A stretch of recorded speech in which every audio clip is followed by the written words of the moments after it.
Bonsoir à tous. Je suis heureuse de vous accueillir au nom de la Fondation Kéros pour l'innovation éducative, fondation de l'Institut de France. Il y a eu beaucoup de personnes qui, au dernier moment, nous ont prévenus d'avoir été atteints de la grippe, de la scarlatine, du Covid. Donc, vous êtes particulièrement méritants d'avoir franchi toutes ces barrières pour aller jusqu'à nous ce soir. Alors, si vous permettez, je vais vous dire juste quelques mots sur la Fondation Kéros qui organise cet événement en votre honneur. Et ensuite, je céderai la place à Chantal Delsol, membre de l'Institut, pour présenter notre conférencier, Raphaël Dohan, à ma gauche. Et puis, nous aurons la conférence qui durera à peu près 35-40 minutes. Vous serez invités à poser vos questions, à échanger avec le conférencier. C'est important d'avoir la possibilité, dans un petit format, de poser vos questions, de réagir à son intervention. Et ensuite, juste à côté, nous aurons un moment convivial, un cocktail, en votre honneur pour finir cette soirée de décembre. Alors, quelques mots sur la Fondation Kéros. La Fondation Kéros a maintenant 2 ans et demi d'existence. L'objectif de cette fondation, c'est de stimuler une réforme de l'éducation en France et quand l'occasion s'en présente éventuellement à l'étranger, puisque nous avons un champ d'action qui peut être universel, si on peut dire. Et notre approche, elle est marquée par 3-4 facteurs.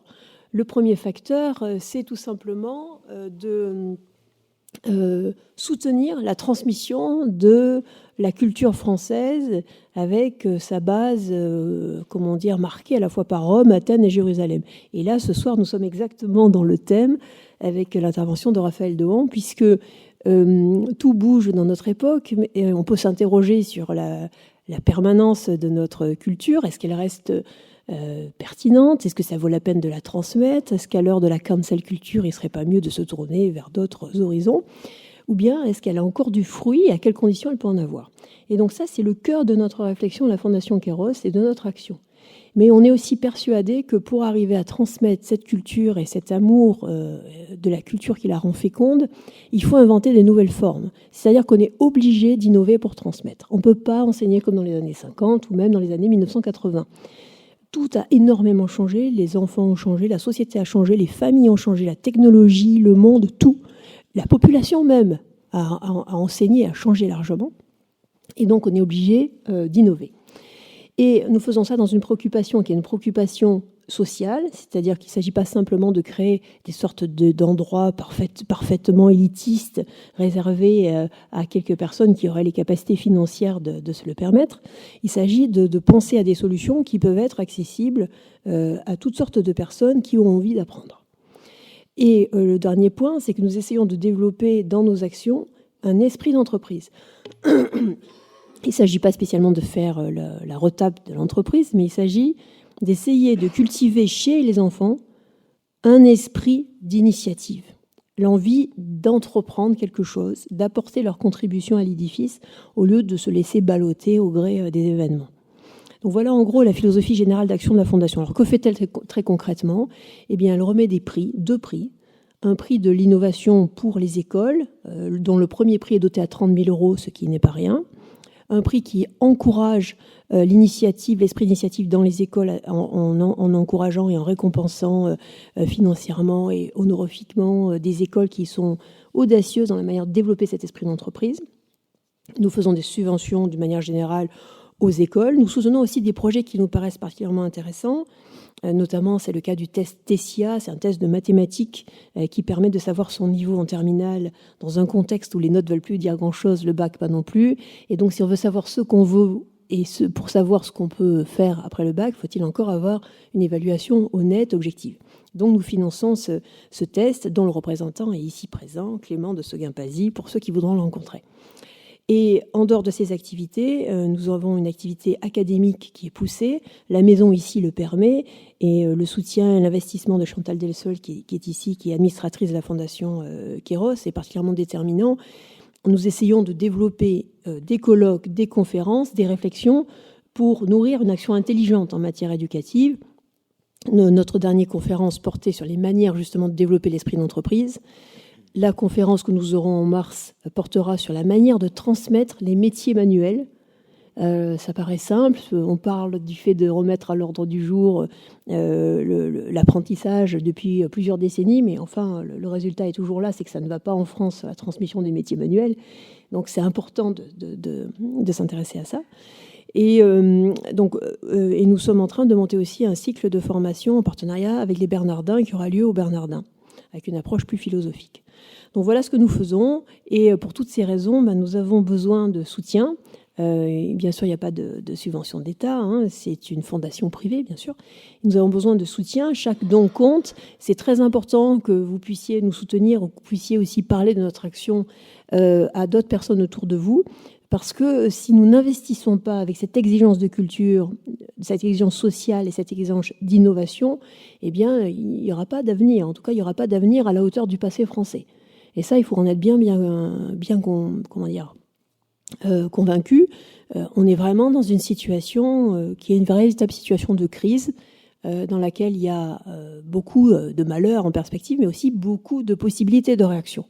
Et je crois que le moment est venu pour réagir. C'est peut-être pour ça que nous appelons la fondation Kairos, donc la fondation du moment opportun, celui de l'action décisive. Donc je vous remercie beaucoup, je compte sur vous. Vous avez des petits documents si vous voulez nous aider. Et je cède la parole donc à Chantal Delsol. Alors, je suis très heureuse de vous accueillir, Raphaël Dahan. Pardon. Je suis très heureuse de vous accueillir ici parce que j'ai lu votre livre l'été dernier avec beaucoup de joie, parce que ce livre concerne la Grèce et l'Antiquité de manière générale, le rêve de l'assimilation. Je sais que vous avez écrit un autre livre qui s'appelle « Quand Rome inventait le populisme », celui-là que je n'ai pas encore lu. Mais donc je précise tout d'abord, parce que tout de même nous sommes en France, que vous êtes ancien élève de l'ENS et de l'ENA, agrégé de lettres classiques. Mais je veux surtout dire, et je m'arrêterai là, que vous êtes parmi les 2 ou 3 très jeunes auteurs français les plus prometteurs. Et je suis persuadée que vous êtes véritablement une promesse. Et donc, nous allons vous choyer. Nous sommes très heureux de vous recevoir. Et je vous laisse la parole.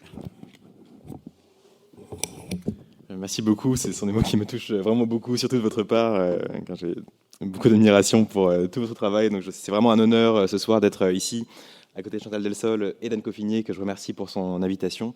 Et je remercie tous d'être présents ce soir. J'avais proposé donc le sujet de conférence, peut-on encore faire aimer les classiques, à Anne Coffinier.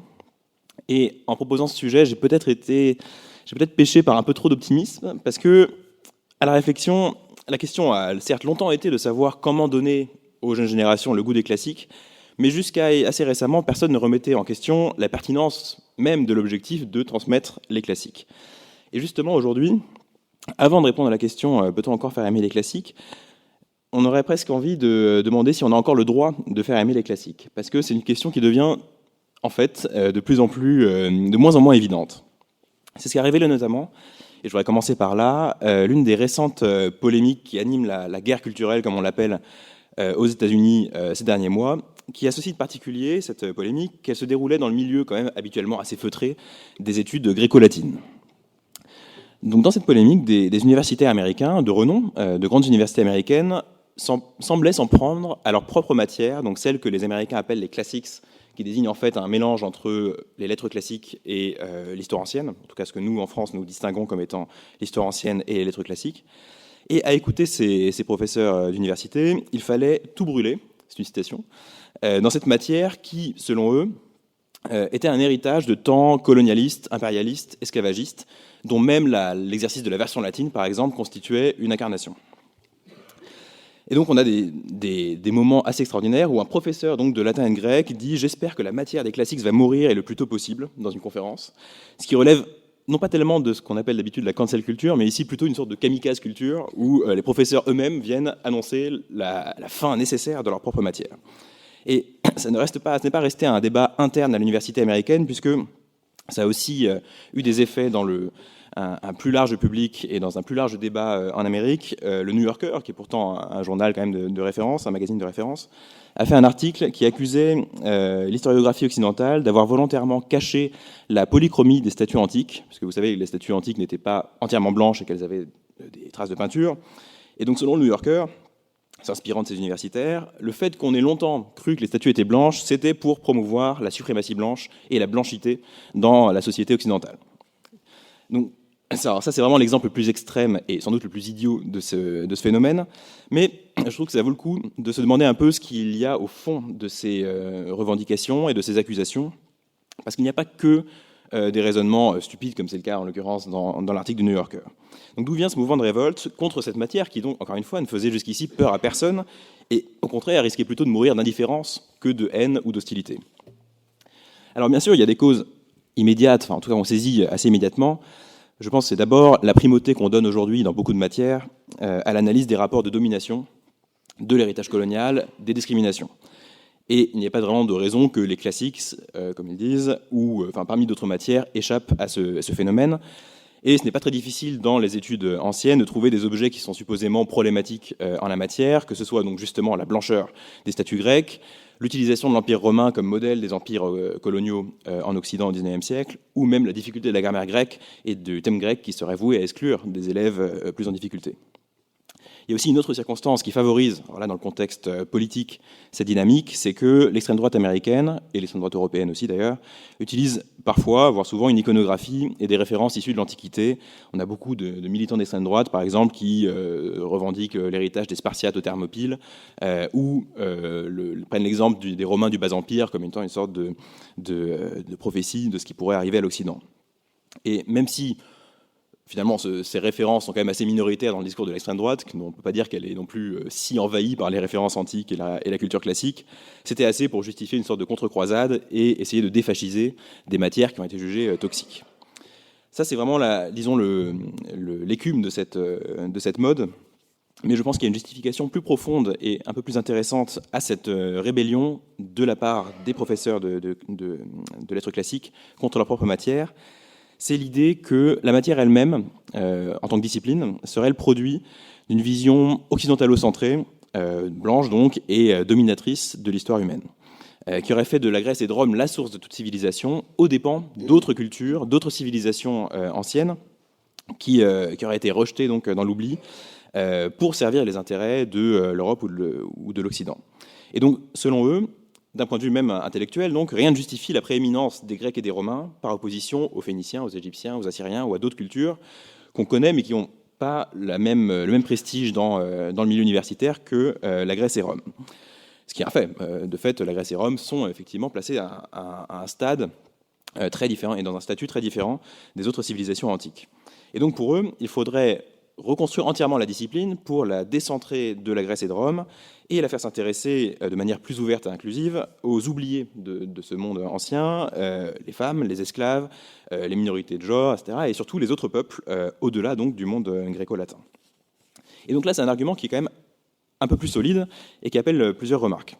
D'abord, c'est que ce n'est pas tout à fait une nouveauté en réalité de penser à d'autres cultures que la Grèce et Rome, puisque cette ouverture s'est produite depuis très longtemps et elle a eu énormément de développement dans la recherche historique et linguistique depuis plus d'un siècle. Les historiens n'ont évidemment pas attendu la génération actuelle pour s'intéresser à tous les autres peuples du bassin méditerranéen ou de l'Antiquité, aux Perses, aux Phéniciens, aux Hittites, et même également, du point de vue des sujets d'études, au sort des femmes dans la Grèce classique, aux esclaves sous la Rome républicaine, ou à la question de la sexualité dans l'Antiquité. Simplement, on le faisait peut-être de manière moins visible ou de manière moins polémique aussi. Par exemple, une large partie de ces objets, ça avait été traité sous le terme d'histoire de la vie privée. Il y a eu beaucoup d'histoires de la vie privée depuis longtemps. Et en fait, le sujet d'étude de ces histoires de la vie privée correspond à peu près à ce qu'aujourd'hui on appelle les études de genre.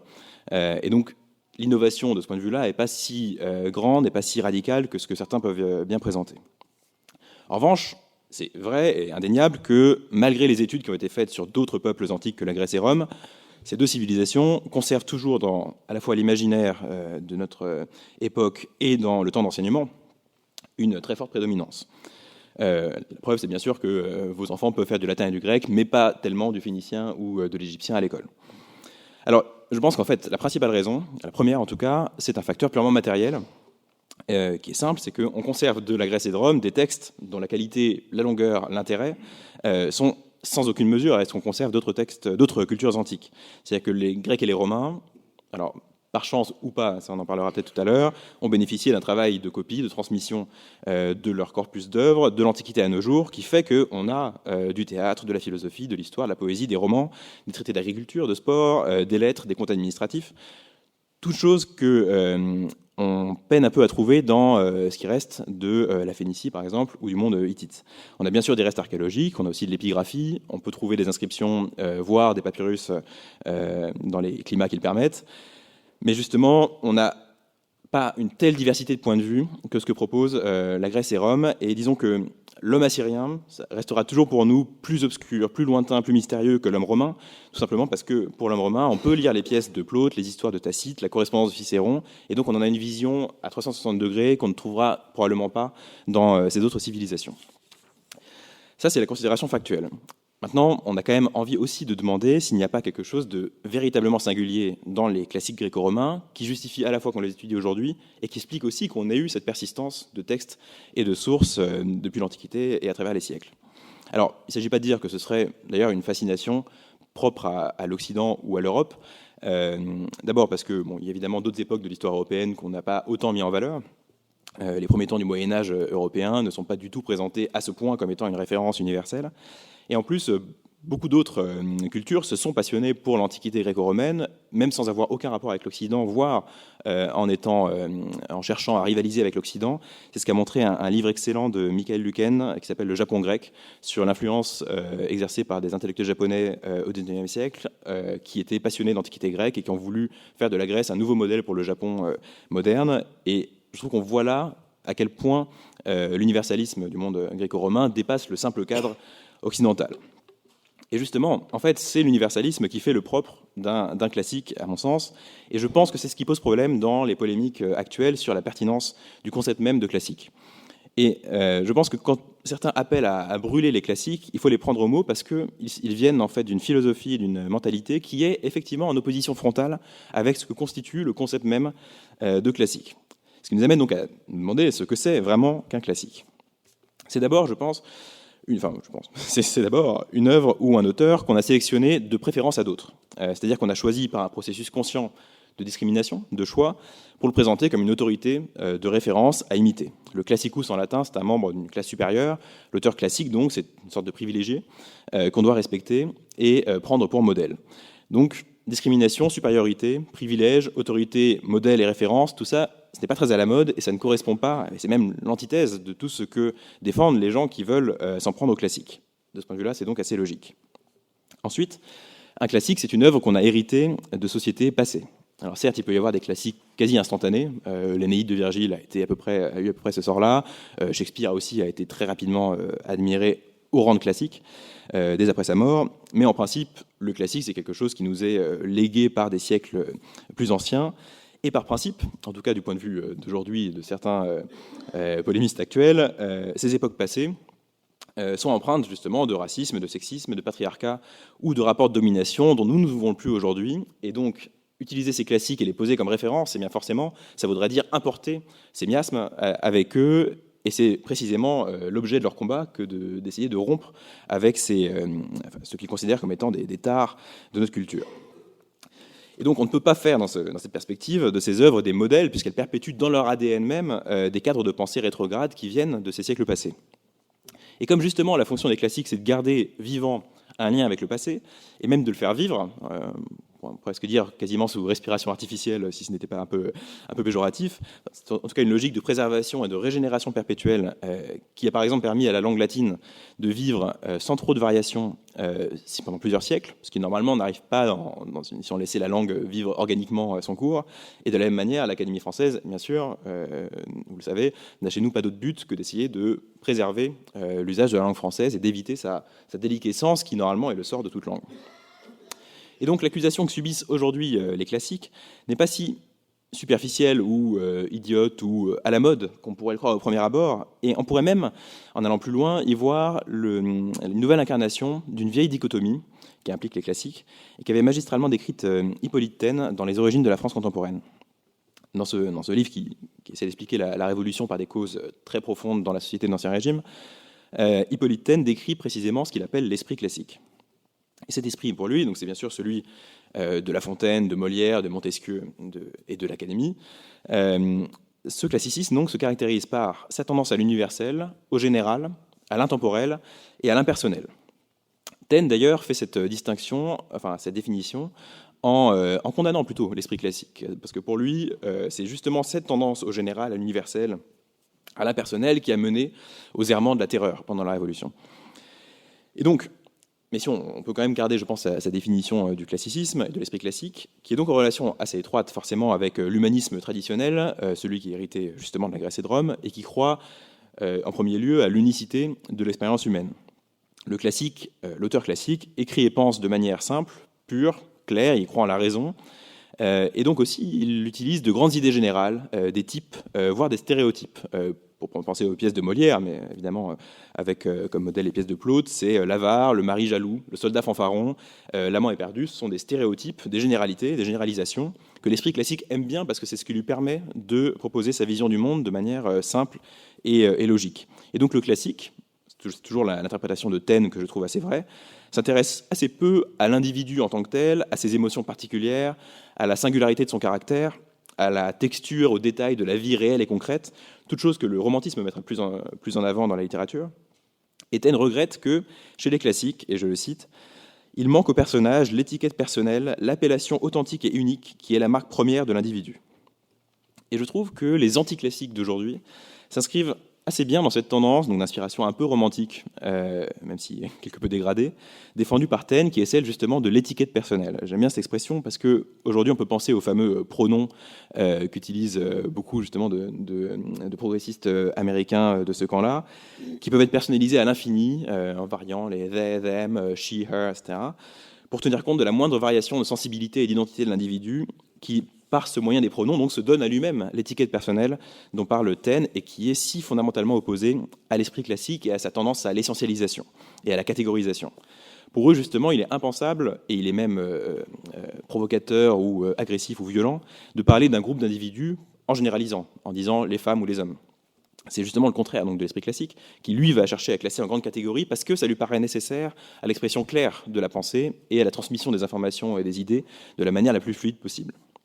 Et c'est vrai que ça se fait aux dépens sans doute d'un degré de détail et de personnalisation et d'individualité que d'autres formes de pensée et d'expression peuvent donner. Mais disons que dans cette balance entre les deux, le classicisme, lui, fait résolument le choix, au nom d'un universel et d'une croyance à la raison, de la simplification du monde et de la pensée humaine pour permettre de transmettre ses idées. Et donc, ça veut dire aussi que, du point de vue de la société, le classicisme croit fermement à l'universel et donc à l'unicité de l'expérience humaine et du genre humain, alors que les anticlassiques ne sont finalement pas si loin de croire, comme Joseph de Maistre, qu'il n'y a point d'homme dans le monde. Comme disait Joseph de Maistre, je déclare l'homme ne jamais l'avoir rencontré de ma vie. S'il existe, c'est bien à mon insu, pour dire qu'il n'y a que des Russes, des Espagnols, des Français, des Italiens, et que l'homme lui-même, ça ne veut rien dire, et qu'il n'y a pas de substrat collectif à l'espèce humaine. Le classique, au contraire, pense qu'il y a un universel humain. C'est la phrase romaine fameuse qui dit que rien de ce qui est humain ne m'est étranger. Et à cette idée-là, les anticlassiques voudraient substituer justement l'impossibilité de comprendre et de vivre ce que vit autrui, parce qu'il est fondamentalement différent de mon identité personnelle et singulière. Alors, bien sûr, l'esprit classique a ses errements et ses fautes, et c'est tout l'objet du livre de Taine de montrer que cela peut être dramatique. Il a une tendance à l'abstraction, au principe, au grand système théorique qui a pu conduire à des catastrophes politiques, comme celle de la terreur. Mais justement, nous n'en sommes plus vraiment là, à mon sens. Le danger n'est plus tellement la radicalisation de l'esprit classique, mais plutôt, il me semble, son exact opposé, c'est-à-dire la radicalisation de la subjectivité et du sentiment individuel exclusif, qui aujourd'hui nous connaît beaucoup d'excès. D'une part, ça contribue à l'hystérisation du débat intellectuel et public, puis ça menace un socle fondamental de toute communauté, qui est justement la capacité à partager des expériences et des récits et des façons de voir le monde, qui est rendue quasiment impossible par une vision anticlassique de la société. Et alors que justement, un consensus pour dire aujourd'hui que nos sociétés semblent perdre leur facteur d'unité, de référence commune, d'horizon collectif, et qu'elles se désagrègent en archipels, comme l'avait écrit un livre récent, il me paraît au contraire assez urgent en fait, d'essayer de restaurer cet esprit classique, parce que c'est un des ligaments qui avait auparavant fait tenir notre société. Alors maintenant, après vous avoir proposé que oui, on peut encore avoir le droit d'aimer les classiques, vient donc la question de savoir s'il faut encore les faire aimer et si on peut encore surtout les faire aimer. Parce que, au-delà donc de la légitimité même des classiques et de leur caractère productif ou néfaste, il y a une autre question qui peut être présente dans les esprits et qui est sans doute en fait politiquement encore moins correcte, qui est que beaucoup de gens pensent sans doute qu'au fond, Tibulle ou Lucien de Samosate n'ont plus grand-chose à dire à l'humanité du XXIe siècle. Et que certes, l'Énéide ou l'Iliade, c'est très respectable, mais que ça ne passionne pas vraiment les jeunes générations qui les lisent aujourd'hui, si elles les lisent, et qu'elles ne suscitent pas la même curiosité que, par exemple, aujourd'hui, les films de super-héros. Et pour beaucoup de Français, malheureusement, la fréquentation des classiques à l'école est perçue comme un passage obligé et pénible qu'on ne s'inflige plus jamais dans le reste de sa vie parce qu'on en a gardé un mauvais souvenir. Et donc beaucoup se disent parfois sans se l'avouer ou sans oser l'avouer qu'au fond, les classiques n'ont plus vraiment grand-chose à nous apprendre, simplement parce que ce sont des vieilles choses poussiéreuses et que, dans le pire des cas, lire un classique au collège, ça ne fait que renvoyer l'élève à son incapacité à apprécier quelque chose qu'on lui présente pourtant comme une grande œuvre et donc à susciter une sorte de mini-traumatisme dans la conscience de l'élève. Et en fait, je trouve qu'il est moins facile de répondre à cette suspicion-là que de répondre aux premiers arguments hostiles que j'ai cités contre les classiques. Parce que si quelqu'un vous dit « vous avez moralement tort d'aimer ce que vous aimez », on peut lui répondre argument contre argument et essayer de différencier les raisons pour lesquelles on peut vouloir aimer ou pas, ou haïr quelque chose. Mais si quelqu'un, en voyant ce que vous aimez, ne fait que hausser les épaules et s'en désintéresse, c'est beaucoup plus difficile d'y répondre et de lui dire que s'il devrait s'y intéresser et qu'il devrait ressentir une curiosité pour cette matière. Alors, on va quand même tenter d'y répondre avec... je voudrais commencer par une comparaison. Justement, j'ai parlé des films de super-héros qui sont quelque chose de maintenant absolument massif dans la culture contemporaine pour une large part des jeunes générations.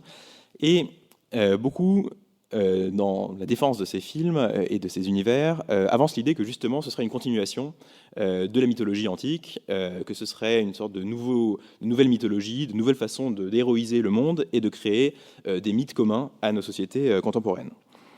Je crois que c'est assez intéressant parce que, évidemment, il y a des références et des points communs entre la mythologie et donc une grande partie de la culture classique et ces histoires de super-héros, et en même temps qu'il y a des différences suffisamment fondamentales pour que ça ne se substitue évidemment pas à cette culture classique. Les points communs, ils sont assez nombreux. D'abord, il y a effectivement des personnages qui s'inspirent très directement de figures de la mythologie, comme Thor ou les Amazones. Et puis, bon, c'est vrai que ce sont des gens qui sont forts, musclés, qui ont une histoire familiale compliquée. Tout cela rappelle les demi-dieux ou les dieux de l'Olympe. Mais ce sont quand même des ressemblances assez superficielles. Parce qu'il y a une première différence, et qui va permettre de montrer en négatif l'intérêt des classiques aujourd'hui, c'est que les films de super-héros en fait, se déroulent dans le monde et la société contemporaine. C'est-à-dire qu'ils ne peuvent être compris que par l'immersion dans la vie quotidienne, en fait. Et justement, ce qui fait l'intérêt, ou en tout cas la passion que peut susciter un Spider-Man, c'est de le voir naviguer dans les rues de New York, comme si nous, on peut imaginer qu'on va le voir demain à travers les rues. Évidemment, ce ne serait pas du tout le cas de la mythologie grecque et romaine. Hercule ne surgit pas, pour un Romain, il n'y a pas du tout l'idée que Hercule pourrait surgir le lendemain à Rome. Le temps du mythe et l'espace du mythe dans l'Antiquité gréco-romaine n'a rien à voir en fait avec l'époque historique. Je voudrais citer Paul Venn qui disait à cet égard que les mythes grecs se passaient avant, durant les générations héroïques, où les dieux se mêlaient encore aux humains. Le temps et l'espace de la mythologie étaient secrètement hétérogènes aux nôtres. Un grec aurait été non moins stupéfait si on l'avait pris au mot au sujet du temps et qu'on lui apprenne qu'Héphaïstos venait de se remarier ou qu'Athéna avait beaucoup vieilli ces derniers temps. Et donc, autant Batman n'a aucun sens si on l'arrache à la technologie et à la société de son époque et serait beaucoup moins intéressant, autant c'est l'inverse pour Zeus ou pour Apollon. À cet égard, d'ailleurs, s'il fallait proposer une comparaison entre la mythologie et une production culturelle plus contemporaine, je pense que ce serait plutôt avec ce qu'on appelle l'heroic fantasy qu'il faudrait chercher un point de comparaison, parce que justement la Terre du Milieu de Tolkien correspond bien à ce que Paul Venn appelle ce monde encore plus beau que le bon vieux temps, trop beau pour être empirique. Ce monde mythique n'était pas empirique, il était noble. Tolkien justement laissait entendre que son univers était une sorte de forme ancienne d'une autre, mais tellement éloignée dans le temps qu'elle s'affranchit des lois historiques, et il avait lui-même explicitement l'ambition d'ailleurs de recréer une mythologie pour l'Angleterre. Alors, la deuxième différence, qui est aussi assez profonde entre les super-héros et la mythologie gréco-romaine, c'est que la raison d'être des super-héros, c'est de sauver le monde et de lutter contre le mal. Et il y a un manichéisme qui est extrêmement important dans les récits de super-héros, qui est fondamental même à leur existence, Alors qu'au contraire, la mythologie est très rarement en fait atteinte de manichéisme. Les 12 travaux d'Hercule, c'est seulement la réparation infligée au héros par Héra après qu'il a tué sa femme et ses enfants dans un accès de folie. C'est donc pas du tout une mission pour sauver la Grèce ou sauver le monde. De la même manière, Apollon tue le serpent Python, mais pas tellement pour faire une bonne action, c'est parce qu'il pourchassait sa mère, donc c'est pas pour améliorer les conditions de la sécurité publique, par exemple. Et l'histoire de Zeus, c'est quand même essentiellement son temps passé à chercher des maîtresses et à les cacher à sa femme. Ulysse ne fait que rentrer chez lui. Donc, on n'a pas du tout la même idée qu'il y a des méchants et des gentils.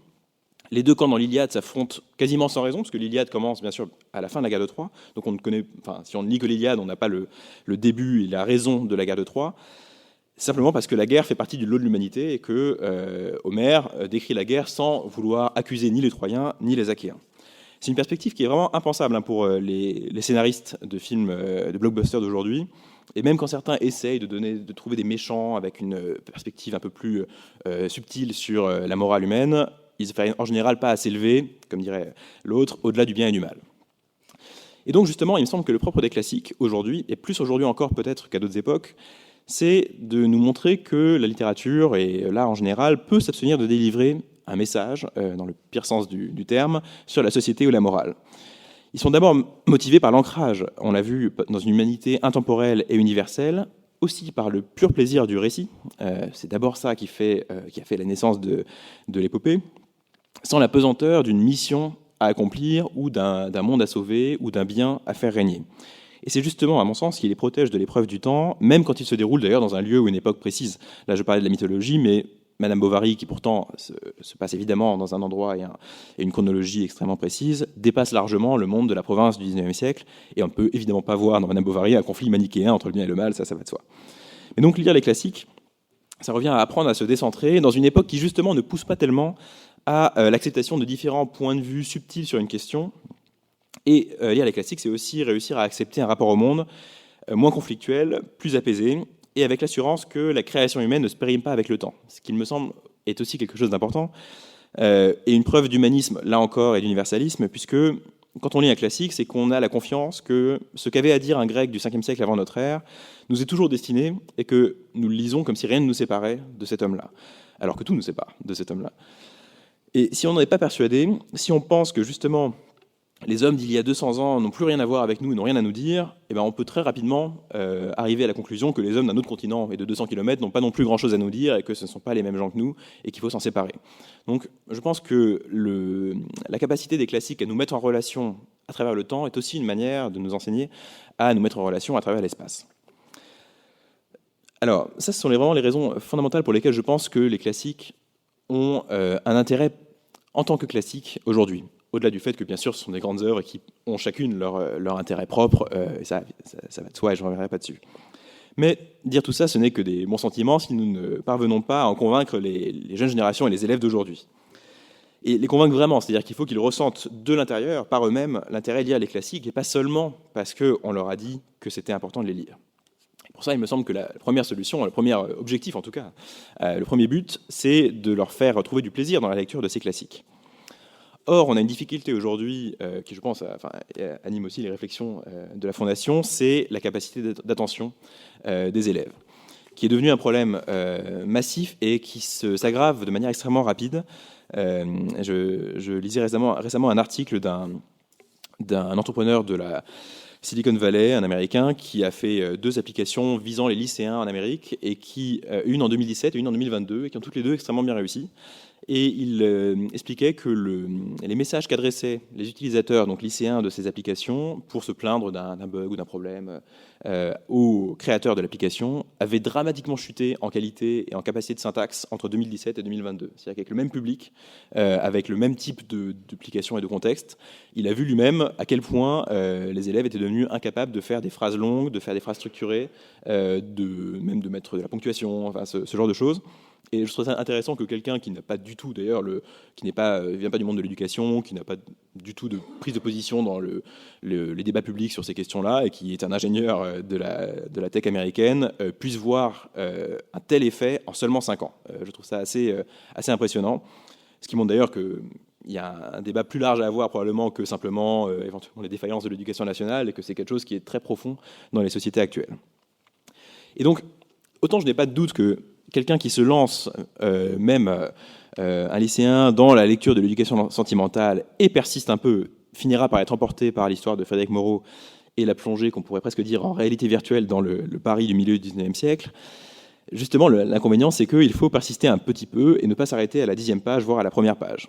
Or, justement, les esprits sont habitués de plus en plus à des contenus courts, mais courts de moins d'une minute, destinés à succéder les uns aux autres à une cadence effrénée.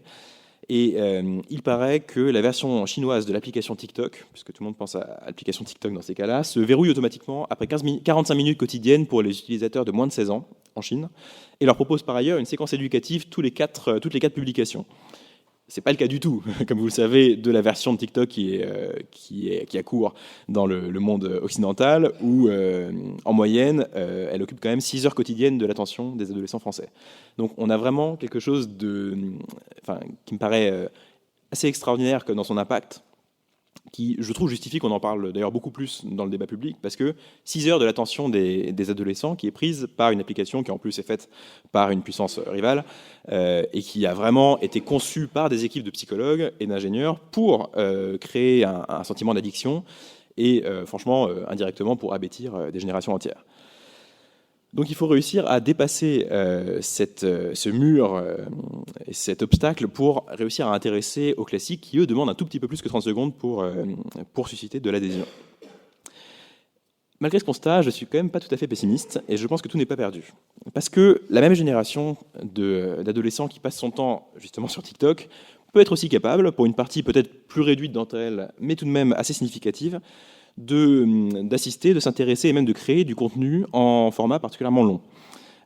Il y a, si on explore un peu YouTube ou des podcasts ou d'autres sites internet, de véritables dissertations qui durent plusieurs heures sur des films ou des séries qui les intéressent. Et on peut trouver vraiment des vidéos de 4 heures où c'est simplement quelqu'un qui parle face à la caméra pour dire pourquoi tel ou tel plan de tel ou tel film est intéressant, pourquoi il a été bien fait, pourquoi c'est différent d'un autre, etc.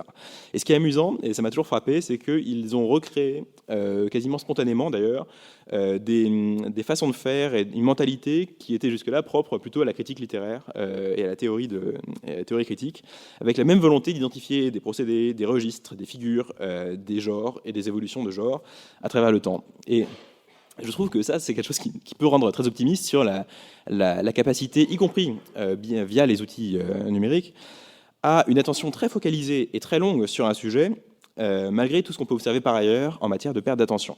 Et donc, la vraie difficulté, le vrai défi devient de trouver la porte d'entrée pour les faire rentrer dans cette espèce de tunnel qui va ensuite les amener à explorer vraiment en profondeur et dans toute sa complexité une œuvre, ce que donc ils font déjà pour une partie d'œuvres, dont certaines d'ailleurs peuvent être considérées comme classiques.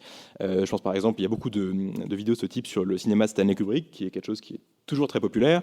Et à mon sens, Stanley Kubrick est clairement un classique dans l'âme, notamment par le fait, par exemple, que, comme les tragédies grecques, il aime beaucoup annoncer à l'avance ce qui va se passer dans le film pour que le plaisir du spectateur ne repose pas simplement sur la découverte des événements et des péripéties, mais au contraire sur l'attente et de la manière dont vont se réaliser les choses qui ont été prévues.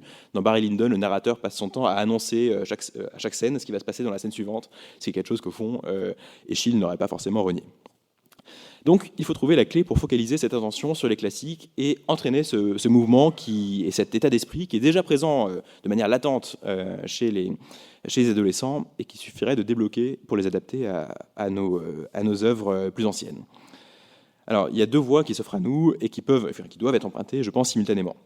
La première, c'est la voie de l'adaptation des œuvres qui avait été fameusement empruntée, et je trouve à très bon escient, dans les années 50, 60 et 70 par la télévision française, par l'ORTF, qui avait fait de très très nombreuses adaptations des classiques de la littérature française, et sans parler de la fameuse représentation des Perses d'Eschyle à 20h sur la chaîne unique à la télévision, qui devait être un grand moment, sous Malraux. On a un peu de mal à imaginer aujourd'hui un équivalent, mais justement, la télévision maintenant est un peu remplacée, et surtout pour les adolescents aujourd'hui, par d'autres médiums dans lesquels il faudrait, je trouve, réaliser et inventer le même type d'effort que ce qu'avait fait l'ORTF et le ministère de la Culture, justement sous l'impulsion de Malraux, qui d'ailleurs était un grand militant de l'utilisation de la télévision à des fins pédagogiques, de manière un peu surprenante, mais il y a des discours de Malraux à l'Assemblée nationale où il appelle même à enregistrer les meilleurs cours des meilleurs professeurs de France et à les diffuser par télévision dans les classes. Enfin, il avait des idées parfois un peu étonnantes, mais qui montrent à quel point il était d'ailleurs ouvert à l'utilisation de la technologie la plus récente pour des fins pédagogiques et scolaires.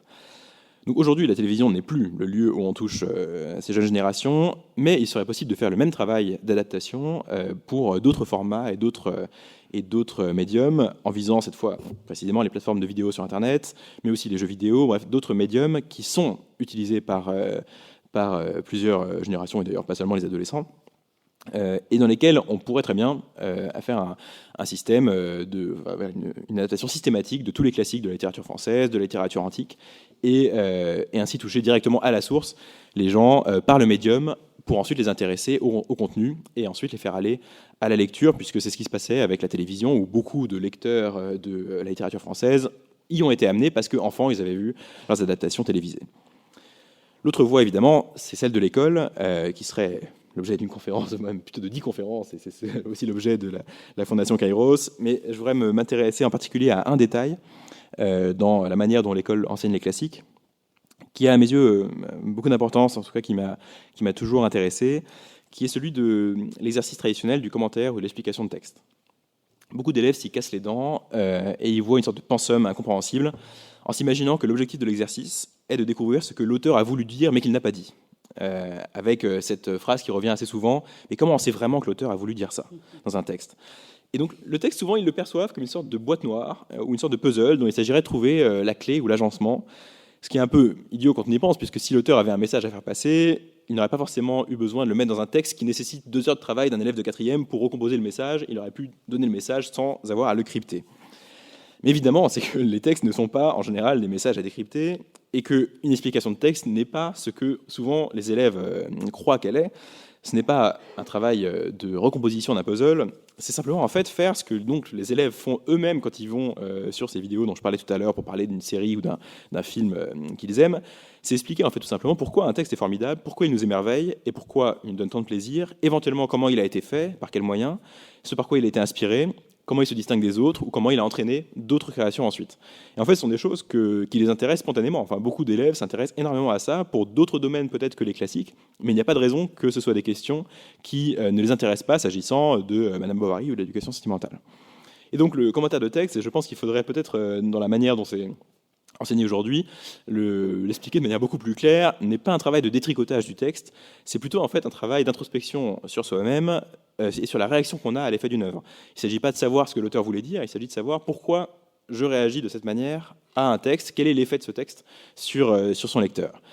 Et j'ai déjà entendu des élèves dire qu'ils ne voulaient pas faire d'études littéraires de peur de perdre le plaisir de la lecture à force de faire des explications de texte. Ce qui m'a toujours paru une idée bizarre, puisque justement, une bonne explication, ça devrait nous donner encore plus d'émerveillement face à l'œuvre, parce que de la même manière qu'une séance d'énologie, c'est pas seulement goûter du vin, c'est aussi apprendre à mieux l'apprécier, parce qu'on sait comment il a été fait, comment il se distingue des autres, comment tel ou tel arôme se dégage au goût.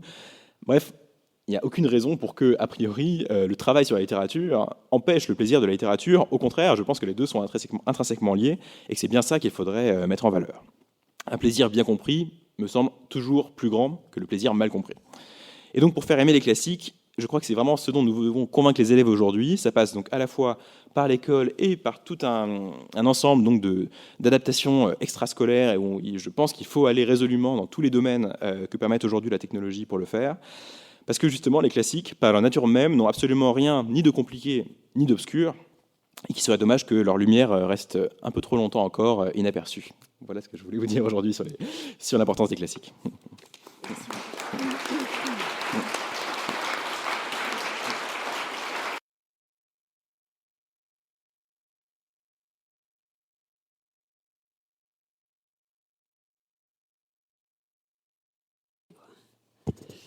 Merci beaucoup, Raphaël, de cette brillante conférence. Je vais raconter juste une petite anecdote. Il y a quelques années, on avait organisé une conférence où il y avait un spécialiste de C.S. Lewis qui était là. Et un Français dit comment on pourrait étudier toute cette littérature comme ça dans nos classes, etc. Et alors là, le Britannique déchire littéralement son habit, il dit mais malheureuse, mais vous n'y songez pas. Donc pour eux, la notion de plaisir, c'était pas quelque chose qu'on pouvait commencer à disséquer, décortiquer, évaluer, etc. Et de facto, dans l'éducation britannique, la plupart de ces activités littéraires sont souvent dans le cadre de clubs de poésie, clubs de théâtre. Et donc, finalement, c'est plus par l'art de s'approprier les textes en leur donnant une voix, un corps, en les incarnant, en les apprenant par cœur, que en les disséquant à l'infini, en pourchassant les formules de style, en comptant, décomptant et disséquant. Voilà. Donc, si vous avez des questions, profitez-en avant qu'on aille boire quelque chose ensemble et manger, je crois aussi, quelque chose ensemble. Alors, pour poser une question, il faut que vous appuyiez sur le bouton marche et après, il faut bien éteindre, sinon ça fait des effets Larsen.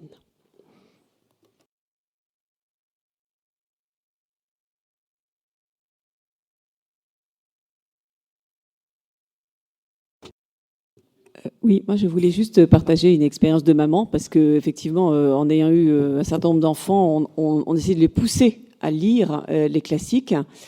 Et j'ai pu constater que ce qui était assez probant dans l'école, c'est quand le professeur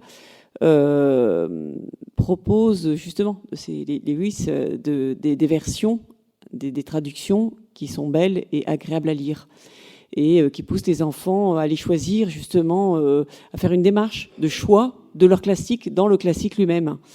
Voilà, donc j'ai trouvé ça intéressant. Et d'autre part, je suis d'accord avec vous, et j'aimerais bien savoir comment on fait, parce que tous ces professeurs aujourd'hui qui présentent des classiques aux enfants, même pour les parents qui sont derrière, c'est super sopo. Ça, c'est vrai que ça donne pas du tout envie de les lire. Au contraire, on a envie de prendre ses jambes à son cou et de pas les lire du tout. Oui, c'est vrai que, enfin, malheureusement, si j'ose dire, mais une grande partie du travail et de l'effort repose sur chaque professeur dans chaque classe. Et ça, c'est évidemment difficile à contrôler et de faire en sorte que tout le monde soit au meilleur de sa forme à chaque moment et à chaque cours. Je pense qu'effectivement, le fait de donner un choix, d'ailleurs, est quelque chose d'assez important, comme vous l'avez bien souligné. Souvent par réflexe, je pense que l'élève a tendance à se dire que si on lui impose quelque chose, il faut que ce soit pas bien. Enfin, et s'il a le choix de ce qu'il peut étudier parmi une sélection qui sera intéressante, je pense que c'est quelque chose déjà qui psychologiquement peut un peu plus ouvrir la porte au goût et au plaisir des classiques. D'ailleurs, c'est intéressant, je pensais à ça juste après. Je suis beaucoup plus favorable à ce qu'on fasse des adaptations, donc sous plein de formats, y compris d'ailleurs des versions abrégées, de classiques, donc en quelque sorte à décliner le classique sous d'autres formes, qu'à l'envers, à prendre des choses qui n'ont aucune vocation à être des classiques et à les mettre dans la salle de classe et à les étudier comme si c'était digne d'intérêt scolaire. À prendre soit des chansons nulles, soit des manuels d'IKEA. Dans IKEA, il n'y a pas de texte, mais des manuels on a vu ça, je crois, des manuels techniques, voilà, de machine à laver, exactement. Je trouve que c'est beaucoup plus pertinent de prendre le classique et éventuellement d'en faire donc une version abrégée, une version en vidéo sur YouTube, une version en jeu vidéo, que de prendre un manuel de machine à laver et de dire on va faire une explication de texte dessus dans un cours de 2 heures en français, quoi. Et malheureusement, on a moins fait en fait ce travail-là, mais c'est un travail beaucoup plus difficile et qui demande plus de moyens que de faire ces adaptations. Et c'est dommage parce que je pense qu'aujourd'hui, vu l'état d'attention, de concentration, de culture des élèves, c'est un travail qu'il faut faire.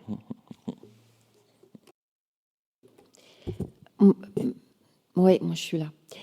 Moi j'ai trouvé ça vraiment très intéressant tout ce que vous avez dit. J'ai un petit doute. D'abord parce que j'ai une amie qui est comment on dit, une consoeur de l'ENS, enfin je ne sais pas, qui était, alors qui a 30 ans de plus que vous, mais qui était assez contre les versions abrégées, parce qu'elle disait en fait c'est très arbitraire de la part de l'éditeur de couper tel endroit, alors que peut-être que justement l'enfant ou le jeune va aimer ça, et qui décide ce qui doit être abrégé ou pas.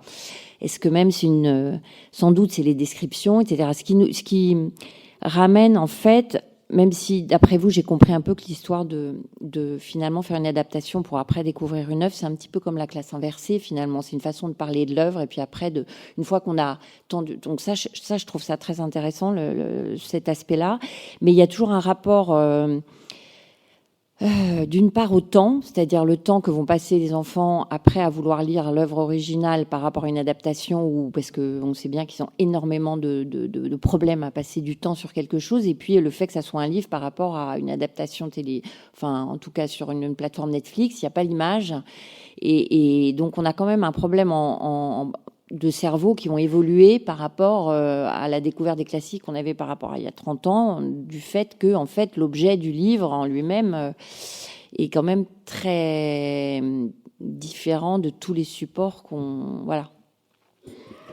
Vous avez raison, en fait. Dans l'idéal, on devrait pouvoir à chaque fois donner accès et s'assurer qu'on ait accès à la version intégrale de l'œuvre et qu'elle soit lue de cette manière. Là, ce que je propose, c'est un peu en situation de crise, comme disait Anne. Ce qui me paraît être le plus réaliste, disons, pour au moins donner ces germes de culture-là, et ensuite, alors ça ne marchera pas dans tous les cas, ça c'est certain, donner envie à certains d'aller plus loin.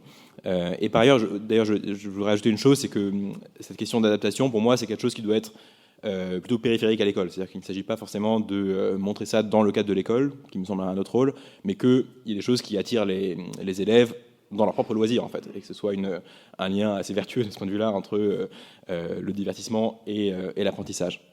Mais effectivement, c'est forcément un compromis où on va forcément perdre des choses de l'œuvre originale quand on va faire ça. Mais c'est pas forcément une solution non plus si nouvelle. Pour apprendre le latin, par exemple, pendant longtemps et au XVIIIe siècle, il y avait le De Viris Illustribus qui était fait par l'abbé Lomont, qui était une version extrêmement abrégée et très très très simplifiée des grands textes de Tite-Livre à peu près, qui était une manière d'introduire les jeunes élèves, les collégiens, au latin et aussi un peu au grand récit de l'histoire de Rome. Et je trouve que c'est un peu dommage parce qu'il y a eu une période qui, je crois, est en train de toucher un peu à sa fin, où on s'interdisait dans l'apprentissage, en particulier du latin et du grec, de prendre de recomposer des textes latin et grec ou des phrases latines et grecques qui ne soient pas tirées directement d'un véritable texte. Et ça rend les choses beaucoup plus difficiles pour l'apprentissage pour les tout débutants. Parce que si la première phrase que je devais traduire, elle doit obligatoirement être tirée de Cicéron, de Tacite, c'est pas évident de trouver une phrase qui soit suffisamment simple alors que on sait très bien en fait faire des phrases simples comme dans une méthode assimile pour apprendre le latin. Enfin, on ferait pas de faute en commettant ça.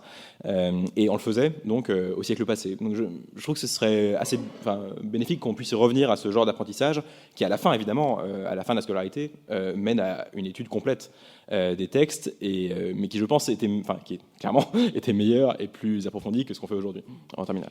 Mais ça voudrait dire qu'on peut revenir plusieurs fois, en fait, et à plusieurs âges différents sur une œuvre. Je pense. Ouais. Ça, c'est une vision nouvelle, parce qu'en général, on a étudié un livre, on revient pas dessus, quoi. C'est tout de suite ou pas du tout. Merci. C'est vrai qu'en même temps, on essaye de trouver le plus grand panorama possible d'œuvres pendant la scolarité pour que l'élève en ait vu plusieurs, mais je trouve que ce serait pas forcément idiot d'avoir un retour entre le primaire, le collège, le lycée, sur certaines grandes œuvres qui auraient peut-être été trop difficiles à introduire avant, qu'on peut approfondir au fur et à mesure. Pourquoi pas. Tout à l'heure, vous parliez de l'unité de la condition humaine, le fait qu'on pensait qu'il y avait une unité qu'on pouvait retrouver à travers toutes les époques, et que c'était ce regard classique en définitive. Et ce qui me frappe beaucoup dans le monde actuel dans lequel on vit, c'est qu'il est toujours très moralisateur et très moraliste. En fait, il n'a de cesse de juger, critiquer, classifier, condamner comme finalement pas assez développé, manichéen, etc. Si on arrive à retrouver un regard sur la littérature ou les arts qui soit dépourvu de jugement bien mal, parce que c'est pas l'objet de la littérature en l'occurrence, un peu sortir de cette période qui bizarrement est extrêmement moralisatrice, il me semble qu'on pourrait arriver à retrouver beaucoup de goût aux choses. Et inversement, des mythes, des classiques, des œuvres qui sont universelles, elles sont faites pour interroger le présent. Et donc aujourd'hui, c'est assez curieux, puisqu'on veut juger le passé, on veut condamner un texte, expliquer en quoi il est rétrograde ou mériterait finalement d'aller au bûcher. Et par contre, on s'interdit d'utiliser un texte qu'on étudie pour réinterroger le présent et en voir les continuités, les ruptures, et ce qui se retrouve à l'infini et ce qui pourrait être radicalement nouveau. Donc il me semble qu'il faut déplacer le lieu du jugement et que peut-être on pourrait retrouver beaucoup d'intérêt. Et c'est vrai que sur YouTube, les fameux YouTubeurs en histoire, en littérature, ils ne se privent pas de ça. Et du coup, ce comportement analogique, par exemple, qui est tombé extrêmement dans les études actuelles, on n'a pas le droit de comparer les choses entre elles. C'est quasiment un péché de simplification, péché contre l'esprit. Or, sur YouTube, les YouTubeurs très suivis passent leur temps à comparer, justement, à établir des analogies, etc. Donc si on renoue avec une approche dépourvue de jugement, dépourvue d'aspect moralisateur et assez férue d'analogies, de comparaison, peut-être qu'on pourrait retrouver un véritable intérêt. C'est intéressant sur la comparaison parce qu'effectivement, c'est quelque chose qui se faisait beaucoup, même dans l'Antiquité, de sélectionner les meilleures œuvres, de les mettre en compétition les unes avec les autres. C'était un grand exercice, enfin, un grand sujet de discussion entre intellectuels, au point d'ailleurs que c'est ce qui a donné à la fin le corpus de textes qu'on a aujourd'hui. C'est-à-dire que les tragédies grecques qu'on a, elles sont le résultat d'un travail de sélection et de classement en fait des meilleures tragédies, dont on recopiait majoritairement les premières et pas les suivantes. Et c'est quelque chose qui effectivement est très présent sur YouTube, où la pratique du top, c'est le top 10 des œuvres, ceci, ou des meilleurs films, etc., est très très présente. Et c'est amusant de voir qu'en fait on retrouve des phénomènes et des façons de classifier les œuvres d'art qu'on voyait déjà dans l'Antiquité et qui réapparaissent spontanément comme ça dans un univers comme YouTube.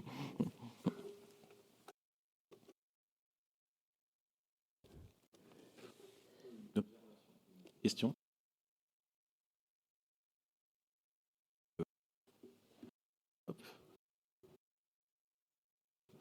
Voilà, c'est bon. J'allais faire la même remarque que toi sur le positionnement du regard.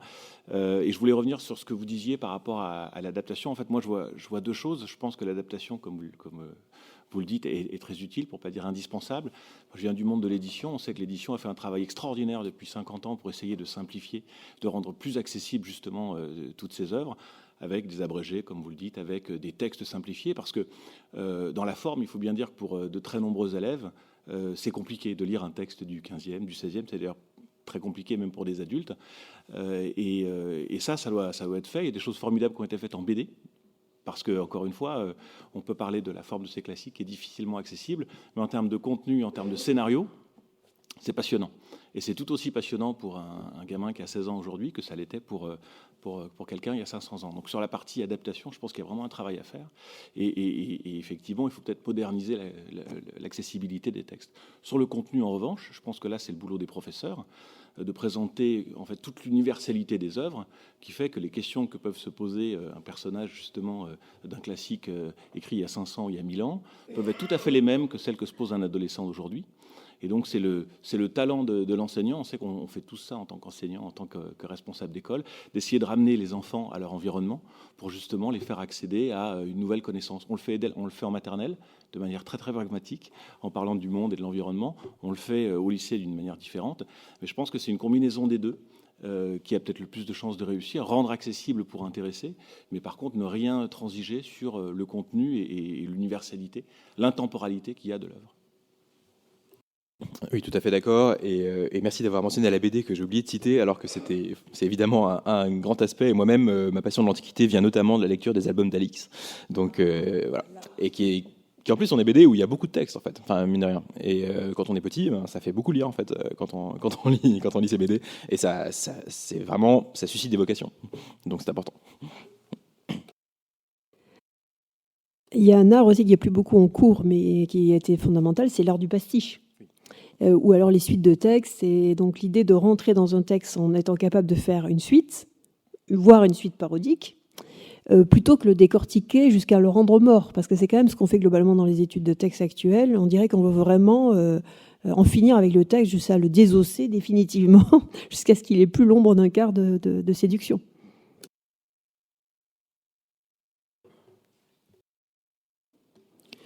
Est-ce que, en réfléchissant beaucoup sur ce que vous avez dit, sur les rendre attractives, les œuvres anciennes, les BD, les pastiches, ou ce que l'on voudra, est-ce qu'on ne passe pas à côté d'une autre voie qui n'est pas exclusive, bien sûr, qui est complémentaire? C'est comme, je sais qu'en France, on aime bien les débats manichéens, le bien, le mal, la répression, la prévention, c'est très présent dans notre pensée. Mais il y a aussi le rôle de l'institution éducative. Car si on venait à supprimer la culture des framboises en France, plus personne ne consommerait de framboises et ne connaîtrait même l'existence de la framboise. Si on supprime les œuvres classiques des programmes, seuls quelques privilégiés ou quelques curieux pathologiques, peut-être par leur famille, connaîtront ces œuvres-là, y auront accès, mais plus personne n'y aura accès. Et je pense que c'est un regret de ne pas mettre aussi le projecteur sur l'obligation scolaire et sur les textes. On nous a forcés, quand nous étions à l'école, à étudier des textes qui nous barbaient royalement, mais on les a retrouvés quelques années après, et en découvrant le vrai sens qu'elles avaient, qu'on avait ignoré quand on avait 15 ou 16 ans. Et il me semble qu'il y a une responsabilité. Ça ne viendra pas uniquement de bons sentiments ou des bonnes volontés. Le rôle de l'école et de l'institution scolaire a un rôle, à mon avis, qui me paraît intéressant, qui est complètement gommé dans votre analyse. Et puis, j'étais très intéressé parce que vous avez dit sur TikTok en Chine. Effectivement, les voitures sont autorisées en France, mais on n'a pas le droit de rouler à plus de 130 km/h sur autoroute. Effectivement, on a le droit de fumer, mais pas dans les lieux publics fermés. Et les Chinois nous donnent c'est pas la première fois d'ailleurs, c'est une vieille civilisation qui réfléchit beaucoup, qui a une culture au moins aussi ancienne que la nôtre et sans doute aussi respectable.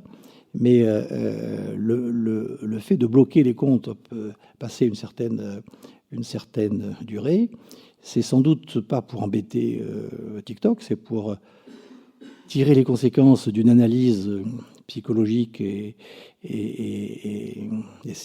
neuronale des enfants, de ne pas les rendre complètement idiots et de prendre aussi d'avoir la notion de contrainte, la notion de réglementation.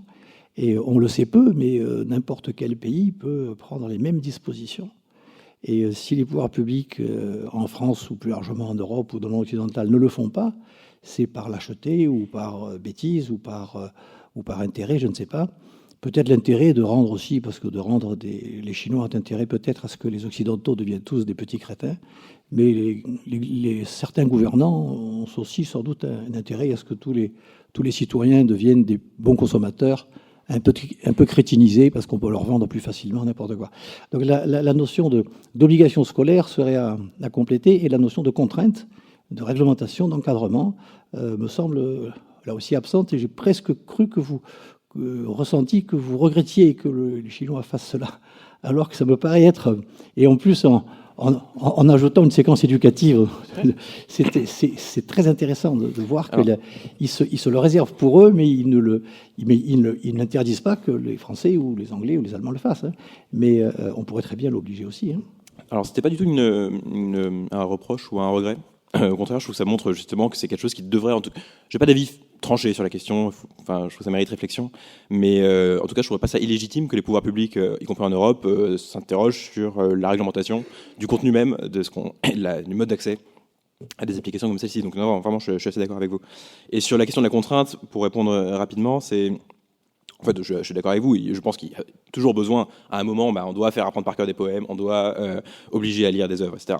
Simplement, là, je voulais accentuer sur l'aspect comment faire aimer cela, ce qui me semble, et encore une fois, plutôt dans tout ce qui est périphérique à l'école, qui me semble complémentaire avec la nécessaire contrainte qui va être liée à l'école, parce que l'école, ils n'ont pas envie d'y aller de toute façon, donc il faut en profiter pour faire rentrer dans les têtes ce qui doit y être rentré.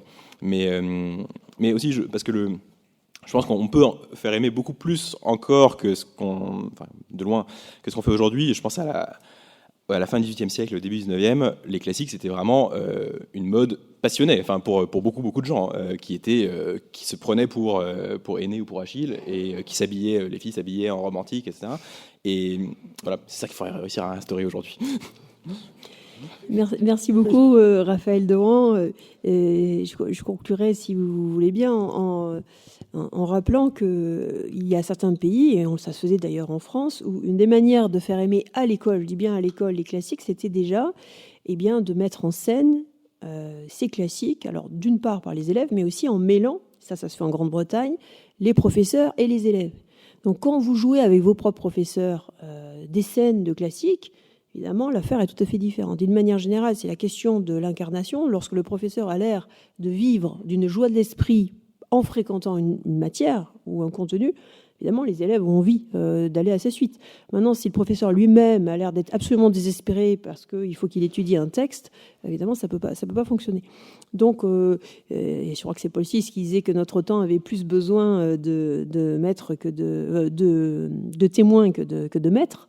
eh bien, il faut témoigner de cette vitalité, de cet intérêt actuel des classiques. Alors après ces bonnes paroles, je remercie encore notre conférencier qui était très convaincant et très, très brillant, qui voudra bien nous donner son texte peut-être, voilà. Et puis vous trouverez aussi, si vous voulez, l'enregistrement de la conférence sur notre chaîne YouTube et qu'on pourra vous envoyer. Je vous invite à prendre un petit verre à côté pour bien finir cette soirée. Merci beaucoup. Merci.